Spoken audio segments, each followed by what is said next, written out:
On a parlé football tout à l'heure, on va parler des autres sports avec Guillaume Van der Schaak, donc de Sprint Magazine. Et tout d'abord, vous avez un petit coco régional à nous faire part en tennis, n'est-ce pas?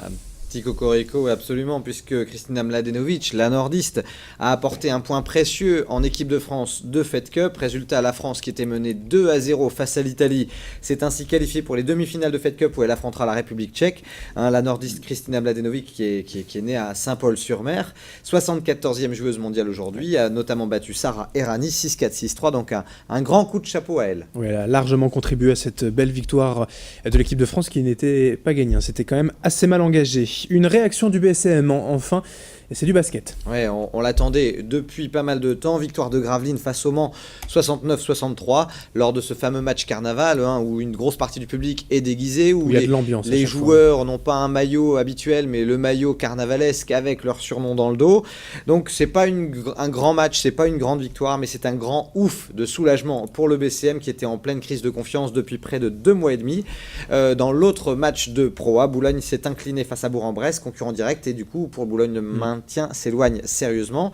Et puis un petit mot de basket féminin pour dire que le SBVA a réalisé la mauvaise opération du week-end puisqu'elle a dû s'incliner à Montpellier. C'est une mauvaise affaire. Montpellier qui est désormais dauphin de Bourges.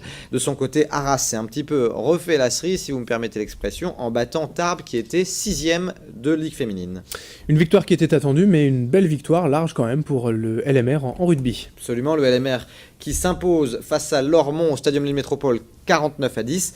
Le LMR du coup est toujours deuxième, mais toujours assez loin derrière Nevers qui ne devrait plus être rejoint d'ici la fin de la phase régulière. En volleyball, des motifs de satisfaction et d'espoir aussi pour le TLM. Alors on l'espère en effet, même s'il y aura encore un grand chemin à parcourir pour le maintien, mais après sa victoire tout à fait inattendu mardi dernier contre le leader Cannes, eh bien le TLM a fait douter Paris pendant 3-7, a fini par s'incliner, mais ça va mieux pour la bande à Olivier Leca. Il va falloir désormais enchaîner pour avoir une petite chance de se maintenir au plus haut niveau du volley français. Et puis on termine avec quelques infos et résultats en bref. Eh bien en ring hockey, une bonne nouvelle puisque Saint-Omer s'est qualifié pour les quarts de finale de la Coupe d'Europe. Saint-Omer a perdu à domicile face à Lyon 3-4, mais par contre avec 4 points d'avance suite au match aller, donc ça passe pour Saint-Omer.